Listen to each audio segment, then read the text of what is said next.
أعوذ بالله من الشيطان الرجيم بسم الله الرحمن الرحيم ولا تحسبن الله غافلا عما يعمل الظالمون صدق الله العظيم বাংলাদেশ খিলাফত মজলিস গাইবান্ধা জেলা শাখা কর্তৃক আয়োজিত অধ্যকার এই গণসমাবেশে উপস্থিত সংগ্রামী সভাপতি, উপস্থিত গাইবান্ধা জেলার উলামায়ে কেরাম, বাংলাদেশ খিলাফত মজলিসের কেন্দ্রীয় ও জেলা নেতৃবৃন্দ, বাংলাদেশ খিলাফত যুব মজলিস সহ সহযোগী সংগঠন সমূহের নেতৃবৃন্দ, গাইবান্ধার সর্বস্তরের আমার ধর্মপ্রাণ তৌহিদি জনতা,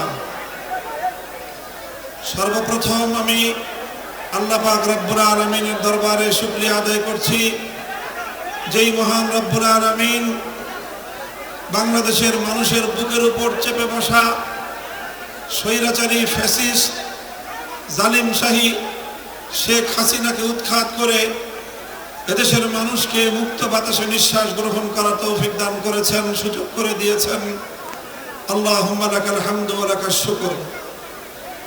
আমি শেখ হাসিনার এই দীর্ঘ 15 বছরের স্বৈর শাসনের জাতাকলে পিষ্ট হয়ে এবং তার জুলুম নির্যাতন, খুন গুম হত্যাকাণ্ডের শিকার হয়ে যে সকল প্রাণ ঝরেছে, শাহাদাত বরণ করেছেন যারা, তাদের সকলকে শ্রদ্ধা করে আমি স্মরণ করছি।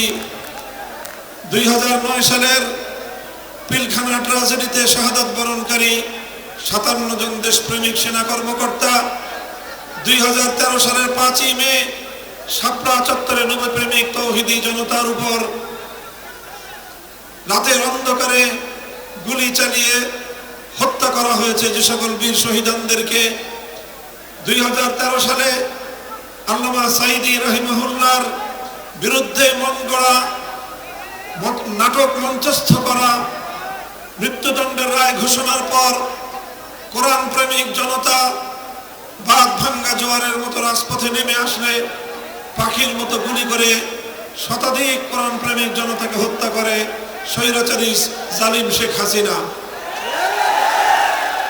2021 সালে বাংলাদেশের স্বাধীনতার সুবর্ণ জয়ন্তী উদযাপনকালে ভারতের গুজরাটের কসাই খ্যাত নরেন্দ্র মোদীকে বাংলাদেশে এনে এদেশের মুসলমানদের হৃদয়ে আঘাত করার প্রেক্ষিতে হেফাজতে ইসলাম বাংলাদেশের প্রতিবাদী মিছিলে ব্রাহ্মণবাড়িয়া, হাটহাজারী সহ দেশের বিভিন্ন অঞ্চলে নির্বিচারে গুলি করে হত্যা করে 25-30 জন হেফাজতের নেতাকর্মীকে।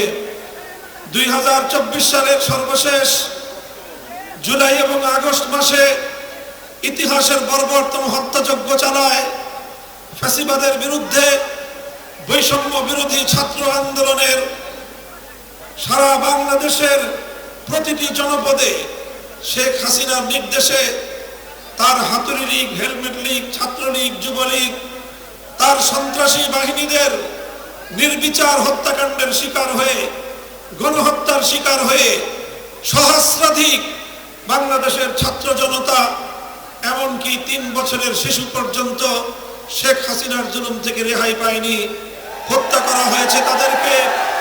বাংলাদেশের মানুষের ট্যাক্সের পয়সা দিয়ে কেনা, দেশ এবং জনগণের নিরাপত্তার দায়িত্বে নিয়োজিত হেলিকপ্টারগুলোকে ব্যবহার করে আকাশ থেকে গুলি করে নির্বিচারে হত্যা করা হয়েছে। বাসা বাড়িতে অবস্থানরত নারী পুরুষ নির্বিশেষে সকল মানুষকে। শেখ হাসিনার রাজনীতির দর্শন ছিল যত রক্ত প্রবাহিত করতে হয় করো, যত মানুষকে হত্যা করতে হয় করো, গোটা বাংলাদেশকে মৃত্যুপুরীতে পরিণত করে হলেও শেখ হাসিনা ক্ষমতার মসনদকে আঁকড়ে ধরে থাকতে চেয়েছিল। সাবাস বাংলাদেশ, এদেশের মানুষ রক্ত দিতে শিখেছিল, এদেশের মানুষ জীবন দিয়েছিল। রক্ত এবং জীবনের বিনিময়ে বাংলাদেশের মানুষ স্বৈরাচারী যুগের ফেরাউন, নব্য ফেরাউন হাসিনার হাত থেকে আগামী প্রজন্মকে মুক্ত স্বাধীন করেছে।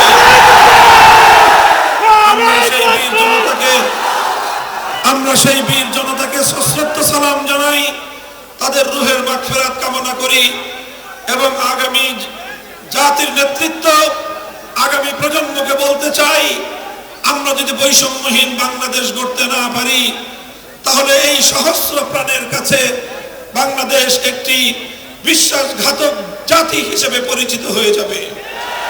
এজন্য আমাদেরকে স্মরণ রাখতে হবে, সতর্ক থাকতে হবে, যে কোনো মূল্যে এই সহস্র প্রাণের বিনিময়ে অর্জিত বিজয়কে ধরে রাখতে হবে। সংগ্রামী সাথী ও বন্ধুগণ, আপনাদেরকে মনে রাখতে হবে বিজয় এবং স্বাধীনতা অর্জন করা যতটা কঠিন, বিজয়কে ধরে রাখা, স্বাধীনতাকে ধরে রাখা তার চেয়ে বড় কঠিন। আমাদের অতীতের অভিজ্ঞতা খুব ভালো নয়। 1971 সালে দীর্ঘ সংগ্রামের পর ব্রিটিশ বেনিয়াদের বিরুদ্ধে 200 বছরের সংগ্রাম, কলকাতার হিন্দুত্ববাদী দাদাবাবুদের বিরুদ্ধে সংগ্রাম, সর্বশেষ পশ্চিম পাকিস্তানি খান পাঠানদের বিরুদ্ধে আধিপত্যবাদ বিরোধী সংগ্রামের মধ্য দিয়ে বাংলাদেশ স্বাধীনতা অর্জন করেছিল। যেই স্বাধীনতা অর্জিত হয়েছিল মহান আল্লাহর নামে ইনশাআল্লাহ বলে, যেই স্বাধীনতা যুদ্ধের সূচনা হয়েছিল, যেই স্বাধীনতার আগে জাতির সঙ্গে প্রতিশ্রুতি দেওয়া হয়েছিল এদেশে কোরআন সুন্নাহ বিরোধী কোনো আইন তৈরি করা হবে না, আল্লাহর উপর আস্থা বিশ্বাস স্বাধীনতা যুদ্ধের মূল মন্ত্র ছিল। কিন্তু আমরা দেখেছি 1971 সালের 16ই ডিসেম্বর বাংলাদেশ মুক্ত এবং স্বাধীন হওয়ার কয়েক মাসের ব্যবধানে বাংলাদেশের তৎকালীন 60 কোটি মানুষের ইচ্ছা এবং অভিপ্রায়কে দুপায়ে ধরে ভিনদেশী একটি রাষ্ট্রের প্রেসক্রিপশন অনুযায়ী দেশ বিরোধী, জাতির চেতনা বিরোধী, হাজার বছরের বাংলাদেশের জাতির ঐতিহ্য বিরোধী একটি সংবিধান এদেশের মানুষের কাঁধের উপর চাপিয়ে দেওয়া হয়েছিল। আর এভাবেই আমাদের 71-এর এবং 71 পূর্ববর্তী দীর্ঘ সংগ্রাম, দীর্ঘ লড়াইয়ের চেতনাকে, ঐতিহ্যকে ছিনতাই করা হয়েছিল। 2024 সালের জুলাই এবং আগস্ট মাসে যে বিপ্লব সংগঠিত হয়ে গেল, এই বিপ্লবকে যেন কেউ ছিনতাই করতে না পারে, এজন্য আমাদেরকে সোচ্চার থাকতে হবে। মনে রাখতে হবে শেখ হাসিনা 50 বছর রাজনীতি করেছে। শেখ হাসিনার রাজনীতি ছিল প্রতিশোধের রাজনীতি, শেখ হাসিনার রাজনীতি ছিল বিভাজনের রাজনীতি, মুক্তিযুদ্ধের নামে ব্যবসার রাজনীতি। অথচ শেখ হাসিনার পরিবারের কোন সদস্য মুক্তিযুদ্ধে শাহাদাত বরণ করে নাই, তার কোন সদস্য রণাঙ্গনে মুক্তিযুদ্ধ করে নাই। অথচ তারা এই মুক্তিযুদ্ধের সোল এজেন্ট সেজে বাংলাদেশকে 2 ভাগে বিভক্ত করে যখন তখন যাকে ইচ্ছা তাকে রাজাকার ট্যাগ দিয়ে দেশটাকে ধ্বংস করার পায়তারা করেছিল।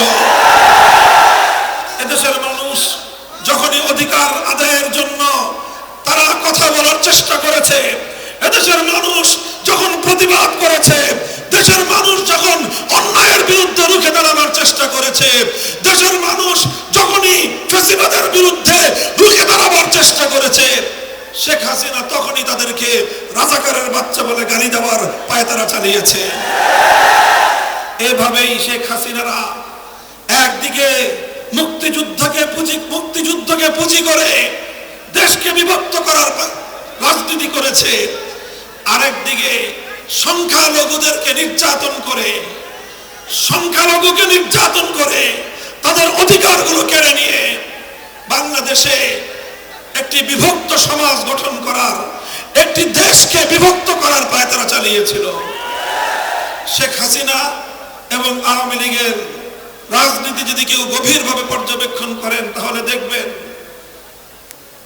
রাতের বেলায়, রাতের অন্ধকারে সংখ্যালঘু হিন্দু বৌদ্ধদের তাদের উপাসনালয়, তাদের বাড়িঘর, তাদের ব্যবসা প্রতিষ্ঠানে রাতের বেলায় অন্ধকারে কালনাগিনী হয়ে ছবল মারত, দিনের বেলায় ওঝা হয়ে ছাড়তে আসতো। এই নাটক মঞ্চস্থ করেই দেশের মানুষকে তারা সবসময় বোকা বানিয়েছে। এখন আর এই নাটকের নায়ক নায়িকা কলাকুশলীরা কেউ নাই, বাংলাদেশে এখন আর সংখ্যালঘু নির্যাতনের নাটকও নাই। আমাদেরকে সজাগ থাকতে হবে। তারা কিন্তু আবার এই পায়তারা চালাতে পারে। শেখ হাসিনা বলেছিল শেখ হাসিনা পালায় না, বলেছিল। শেখ হাসিনা বাংলাদেশে আছে এখন? কোথায় গেছে? পালাইছে। শেখ হাসিনা পালিয়ে গেছে। আমার বড় করুণা হয় যারা দীর্ঘদিন ধরে আওয়ামী লীগের রাজনীতি করতেন তাদের জন্য। তারা আগামী দিনে বাংলাদেশের মানুষের কাছে কোন মুখে রাজনীতির কথা বলবেন? যাদের নেত্রী দেশের মানুষকে খুন করে হত্যা করে, জাতি ধর্ম বর্ণ নির্বিশেষে গোটা বাংলাদেশের সকল ছাত্র জনতার মুখোমুখি নিজের দলকে দাঁড় করিয়ে গোটা দলকে, তার সকল অনুসারীদেরকে হুমকির মুখে ফেলে স্বার্থপরের মতো নিজে আর নিজের বোন আর 16টা লাগেজ ভর্তি করে হেলিকপ্টারে করে নিজের সেই পরম আপনজন নরেন্দ্র মোদীর কোলে গিয়ে আশ্রয় নিলেন। একবারও চিন্তা করেন নাই তার এই ধ্বংসের রাজনীতি, তার এই হত্যার রাজনীতির কারণে তার দলের নেতাকর্মীদের কি পরিণাম হবে একটাবারও ভাবেন নাই। আগামী দিনে অতীতে যারা আওয়ামী লীগের রাজনীতি করতেন, আপনাদের একটা বড় অপরাধ আছে, ভুল আছে। ভুলটা হলো শেখ হাসিনার মতো একজন মানসিক বৈকল্যের শিকার, একটা সাইকোপ্যাথ, চরম মানসিক প্রতিবন্ধী একটা লোককে প্রতিহিংসার রাজনীতি করবার জন্য বাংলাদেশের মানুষের কাঁধের উপর আপনারা চাপিয়ে দিয়েছিলেন। এই সুযোগ নিয়ে এদেশটাকে সে গুম করে একটা মৃত্যুপুরীতে পরিণত করেছিল। আর দেশের লক্ষ লক্ষ কোটি টাকা পাচার করে এই দেশের খেটে খাওয়া মেহনতি কৃষক, শ্রমিক, মজদুর আর বিদেশি রেমিটেন্স যোদ্ধারা মাথার ঘাম পায়ে ফেলে বাংলাদেশে রেমিটেন্স পাঠায়। সেই টাকা লক্ষ লক্ষ কোটি টাকা সে পাচার করে গোটা বাংলাদেশের অর্থনীতির ভিতকে সে ধসিয়ে দিয়েছে। সে চেয়েছিল বাংলাদেশটাকে একটা পরনির্ভরশীল দেশে পরিণত করতে, কিন্তু এদেশের মানুষ দেখিয়ে দিয়েছে যে আমরা দরিদ্র হতে পারি। দেশ রক্ষার্থে চূড়ান্ত মুহূর্তে গোটা বাংলাদেশ আজ ঐক্যবদ্ধ। শেখ হাসিনা নাকি এখন সীমান্তের কাছাকাছি কোথাও আছে, চট করে ঢুকে পড়তে পারে।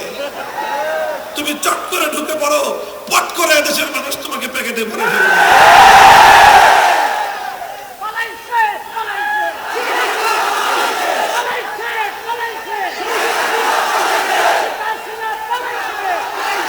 সংগ্রামী সাথী ও বন্ধুগণ, এখন আমাদের অনেক দায়িত্ব এখন অসমাপ্ত রয়েছে।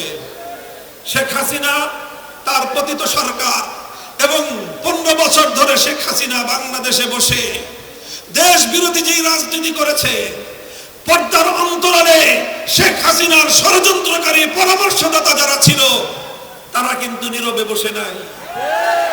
তারা দেশের বিরুদ্ধে ষড়যন্ত্রের জাল বুনছে। বাংলাদেশকে ধ্বংস করার পায়তারা তারা বন্ধ করে নাই। এজন্য আমাদের গণ অভ্যুত্থানের আগে সূচিত ঐক্যকে আরো দীর্ঘদিন অটুট রাখতে হবে। বিরোধী সকল দলগুলো যারা বিগত 15 বছর শেখ হাসিনার জুলুম এবং অত্যাচারের শিকার হয়েছেন, বিএনপি, জামায়াতে ইসলামী, ইসলামী আন্দোলন বাংলাদেশ, খেলাফত মজলিস, বাংলাদেশ খেলাফত মজলিস, জমিয়ত উলামা ইসলাম, অধিকার পরিষদ সহ এনডিপি, এলডিপি সকলের প্রতি আমার উদাত্ত আহ্বান থাকবে, এত দ্রুত শেখ হাসিনা পরবর্তী বাংলাদেশে নিজেদেরকে নিরাপদ ভাবার অবকাশ নাই। আমাদেরকে ঐক্য ধরে রাখতে হবে।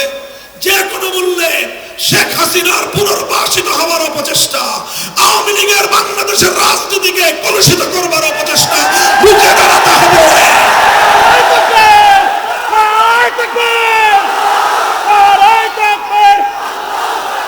অপশক্তি কোনোভাবেই যেন বাংলাদেশে আবার সাম্প্রদায়িকতার বীজ বাষ্প ছড়াতে না পারে, সেই জন্য আমাদেরকে সোচ্চার থাকতে হবে। বাংলাদেশ সম্প্রতি সাম্প্রদায়িক সম্প্রীতির অনন্য নজির স্থাপন করে চলেছে। জুলাই আগস্ট বিপ্লবের পর হেফাজতে ইসলাম বাংলাদেশ, এদেশের আলেম সমাজ, মাদ্রাসার ছাত্ররা যেভাবে সংখ্যালঘুদের জান মাল ইজ্জত আবরু তাদের ধর্মীয় উপাসনালয়গুলোর পাহারা দিয়ে বাংলাদেশে যেভাবে ষড়যন্ত্রকে নস্যাৎ করেছে, আগামী দিনেও আমাদের এই ধারা অব্যাহত রাখতে হবে। এদেশের 90% মানুষ মুসলমান, সংখ্যাগরিষ্ঠ মুসলমান। তোমাদেরকে মনে রাখতে হবে, ইসলাম তোমাকে দায়িত্ব দিয়েছে, যত সংখ্যালঘু হিন্দু, বৌদ্ধ, খ্রিস্টান এদেশে থাকে তাদের নিরাপত্তার দায়িত্ব তোমাদের কাঁধে আল্লাহ এবং তার রাসূলের পক্ষ থেকে আমানত। এই আমানতের রক্ষা আমাদেরকে করতে হবে। আর তাদেরকে বলবো, খবরদার, সব বিষয়ে আমরা ছাড় দেই, কিন্তু কেউ যদি আল্লাহর নবীর ইজ্জতের উপর কোনো আঘাত করবার চেষ্টা করে, আমরা বরদাস্ত দিতেও করি নাই, ভবিষ্যতেও করব না। সংগ্রামী সাথী ও বন্ধুগণ, আখেরি পয়গাম হলো, আমরা বৈষম্যহীন একটা সমাজ চাই, আমরা ইনসাফপূর্ণ সমাজ চাই, ন্যায় নীতির ভিত্তিতে একটি সমাজ গঠন করতে চাই। আর সেই ন্যায় নীতি, ইনসাফ, বৈষম্যহীন পূর্ণাঙ্গ সমাজ গড়তে হলে আল্লাহর জমিনে আল্লাহ প্রদত্ত খেলাফতের ব্যবস্থা ছাড়া বিকল্প কোনো রাস্তা নাই। সকল তন্ত্র মন্ত্রকে ছেড়ে দিয়ে আল্লাহর রজ্জুকে আঁকড়ে ধরি, আল্লাহর জমিনে আল্লাহর দ্বীনকে বিজয়ী করার সংগ্রামে আমরা আত্মনিবেদন করি। বাংলাদেশ খেলাফত মজলিস, যুব মজলিস, ছাত্র মজলিসের পতাকা তলে আপনাদের সকলকে শামিল হওয়ার আহ্বান জানাই। আপনারা দীর্ঘ সময় যাবৎ অপেক্ষা করে আজকের এই ঐতিহাসিক মহাসমাবেশকে সাফল্যমণ্ডিত করেছেন। আগামী দিনে বাংলাদেশের যে কোনো দুর্যোগে, যে কোনো দুর্বিপাকে, যে কোনো কঠিন সময়ে আমরা অতীতেও যেমন রাজপথে ছিলাম জনগণকে সাথে নিয়ে, অতীতেও সমস্ত ষড়যন্ত্রকে যেভাবে আমরা মোকাবেলা করেছি, ভবিষ্যতে ইনশাআল্লাহ আমরা করব। সাথে থাকবেন তো ইনশাআল্লাহ? আল্লাহ পাক রব্বুল আলামিন তৌফিক দান করুন। দেখা হবে রাজপথে, কথা হবে স্লোগানে, নাসরুম মিনাল্লাহি ওয়া ফাতহুন করিব। ওয়া আখিরু দাওয়ানা আলহামদুলিল্লাহি রাব্বিল আলামিন। বাংলাদেশ জিন্দাবাদ, বাংলাদেশ খেলাফত মজলিস জিন্দাবাদ। আসসালামু আলাইকুম ওয়া রাহমাতুল্লাহ।